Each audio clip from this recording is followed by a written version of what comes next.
Hi, hello everyone. I just turned the microphone like this because I feel a bit too small to be behind the screen. We are very happy to be here, and I'm speaking not just for myself, obviously. We are a group of people working with lighting and with community. And I want to thank you, obviously, all the people that were organizing this amazing symposium. And I know that there are cities where it's more difficult to do it. I'm from Italy.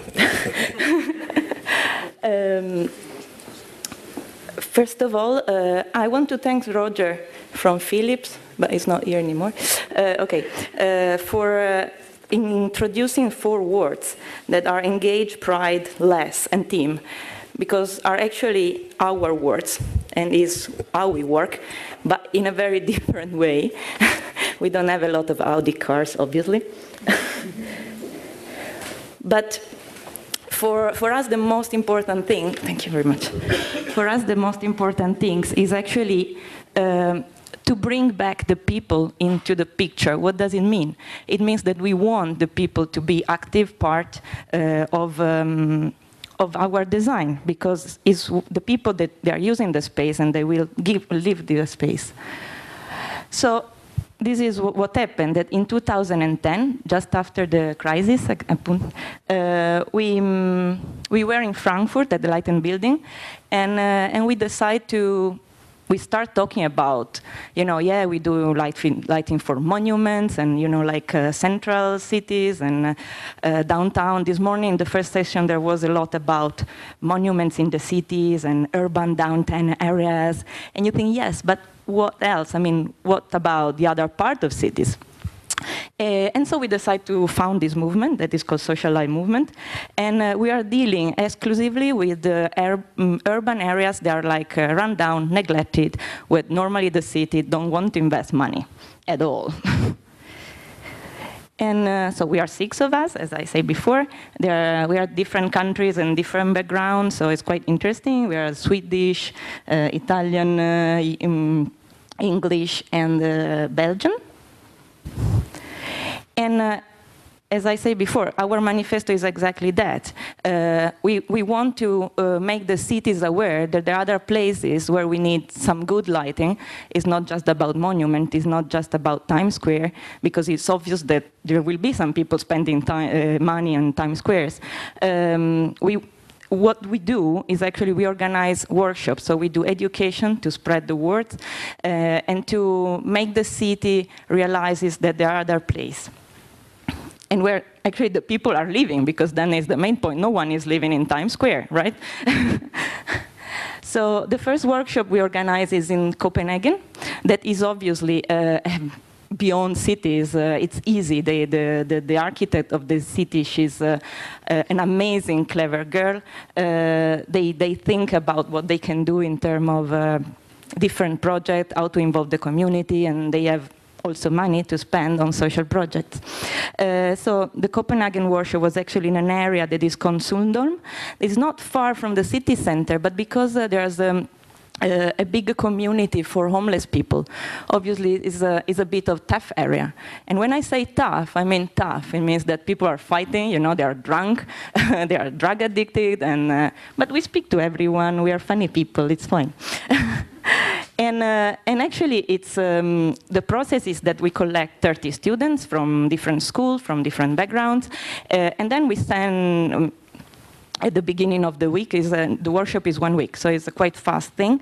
At the beginning of the week, what we do is that we introduce to the students some tools to how to deal with people.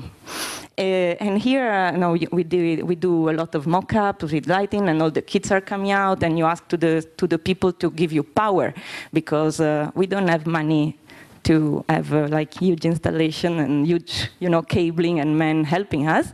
So we do with the people of the place, and they were so enthusiastic about. I don't have time to run through all the project, but they are on our website. You can download all the presentation and all the video that has been done. So I'm just. I met this year for things. Casper Lang-Ebensgaard, that I thank you, even if he's not here, is a PhD student in London now, and he is working actually on tracking our projects. So he went back to our project this year, and he just collect comments of this installation that was actually an idea of a group of students, and then the city decided to realize. It's done with, if you want to know money-wise, it's done with 5,000 euro. And we play with the satellite. That was a sign of a kind of identifying the area, because there are a lot of immigrants in that area. There are a lot of Arabic people that they really want to have their TV and their connection to their country. So satellite was coming out from these things. And obviously, anyone had the kit with his own light, and he could pick up the color, and the family were super happy. And you know, it's like we did another workshop in Liège that was done in association with the Lucy community in 2011. That was actually also quite interesting, because it was an area that is outside the Liège in Belgium, and is an area that was full of immigrants in the 60s because of the mines, and then it was depopulated because there were no work anymore. And then 2010 Stockholm, that is one that I like the most, I think, because we learn a lot doing those. So the last one was actually one of the nicest one. We do some art installation, we do some light installation and some mock-ups, and well, mainly we make the people proud of their place, because they are part of the process. So I was speaking this morning also to the professor, yeah, okay. And I was saying, you know, that the sense of belonging is coming because you are involved. We are working in an area where normally they vandalize more or less everything. In Copenhagen, they burned the community house, the youth house. But if you make the people part of the process, then they are very proud of what they're building. So actually, that's, you know, is a big change, and is a big challenge.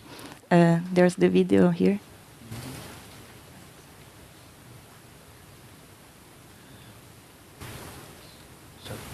Okay.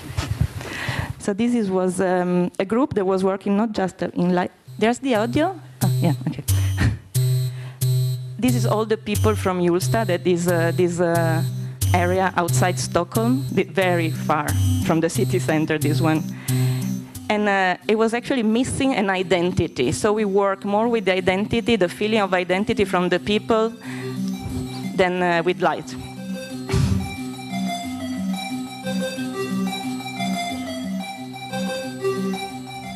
Obviously, it's creating an H because of Hjulsta, that is the name of the area.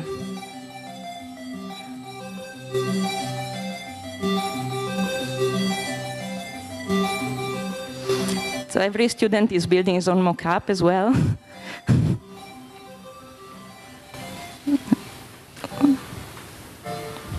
And then this H that was the symbol of Hjulsta, it became really the symbol of Hjulsta. And we left this H all around Hjulsta, and the people were just playing with it. And you know, it's cardboard letter, it's nothing.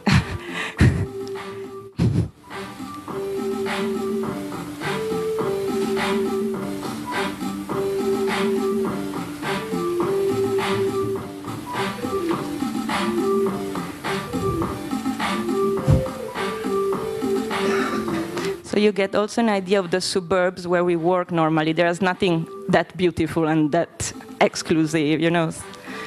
It's a suburb.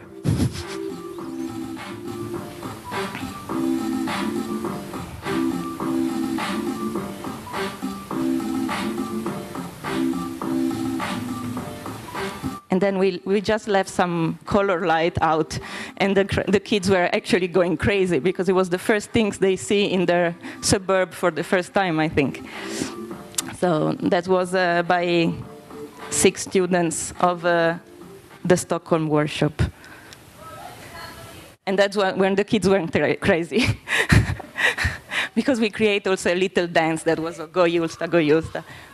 Okay, you can go on. Well, this is another event we have done in Milan, but I just Yeah, I can do, sorry. Again, we were involved in the community. We gave all this light of flowers, but I don't have time to run through all these things in 15 minutes, so I'm going to this that is more important for me. Since last year, we are collaborating with a group that is called Ebano Collective. That I have to say we found a common ground. They are anthropologists and artists and sociologists all together. So it's very interesting because they were working before just as anthropologists in again, in suburbs, particularly in slums and with teenager gangs. And we found really a common background because they were using anthropology and art to express themselves. And we had the chance to join in them in one of these is a light festival, I have to say. It's much less light festival than Amsterdam, obviously, because it was a 3-day light festival, but it was a festival that was social.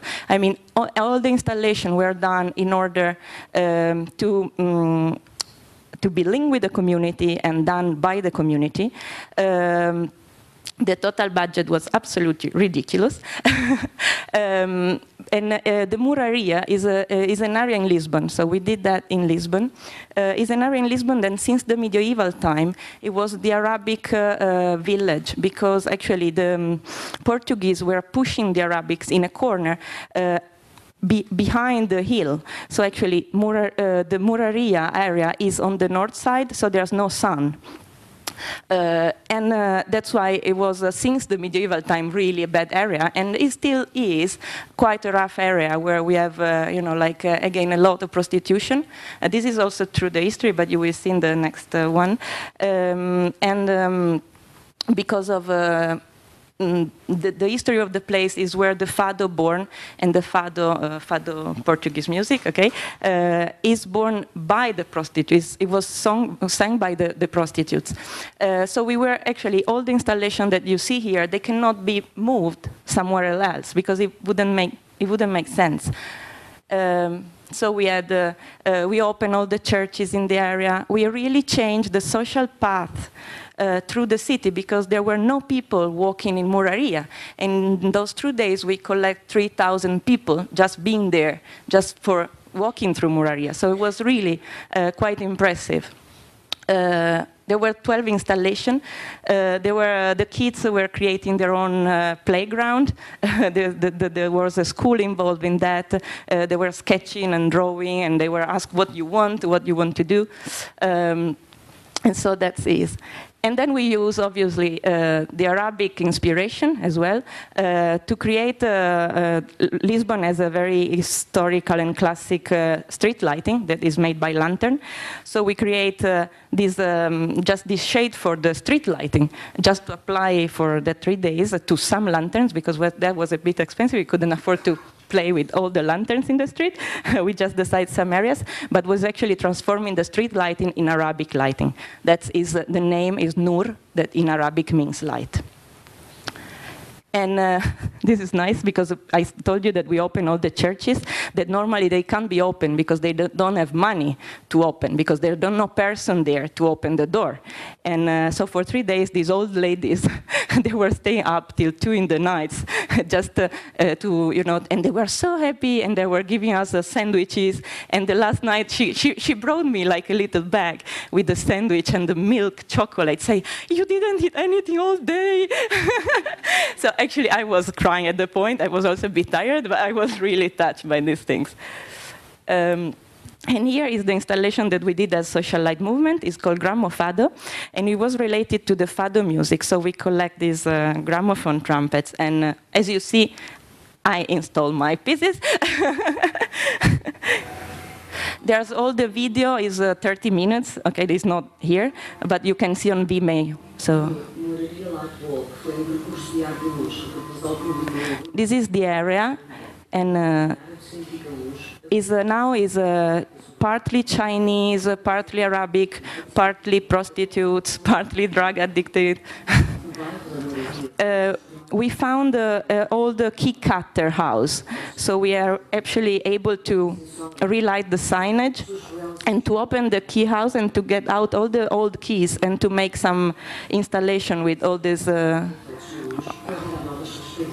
diálogos com as dimensões invisíveis e esquecidas de um bairro ao mesmo tempo popular, nacional e multicultural, que na sua diversidade interna encontra a sua identidade. And normally here there's no one. Called social light movement. I'm scared by TV, so We are quite used to do installation or educational workshop about lighting in suburbs or rundown area where you need to do something different, particularly to get the attention of administration and cities in order to bring people to places that you normally don't go because you're afraid or you're a bit scared about. And when I was here in December to see more area, to get the feeling about the area and to understand what we can do in terms of site-specific installation, not just like live installation. It doesn't mean anything. And I was over impressed with the history of the fado, and I said, okay, if I want to do something, I would like to do something that, for me, normally work with light, and this time I tried to work with sound. And that was the idea to create a path along the Capella to create a very intimate and magic atmosphere. So not something very strong, not playing with colorful light, like not making it obvious, but really, really subtle. We start with the gramophone, put like light in the gramophone trumpet, and to put music. So there are like 4 of them. They are like music. And it's about, the first one is about original color from the 20s and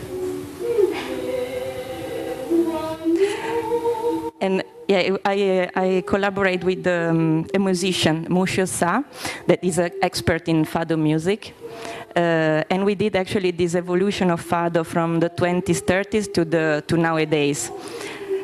And was actually nice because the people were just dancing in the street and stopping, and they didn't realize that the music was coming from the top, so they were stopping and say, "Oh, what happened here?"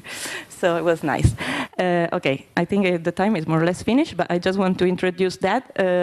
2014, our program, we are trying desperately to organize this workshop in South Bronx.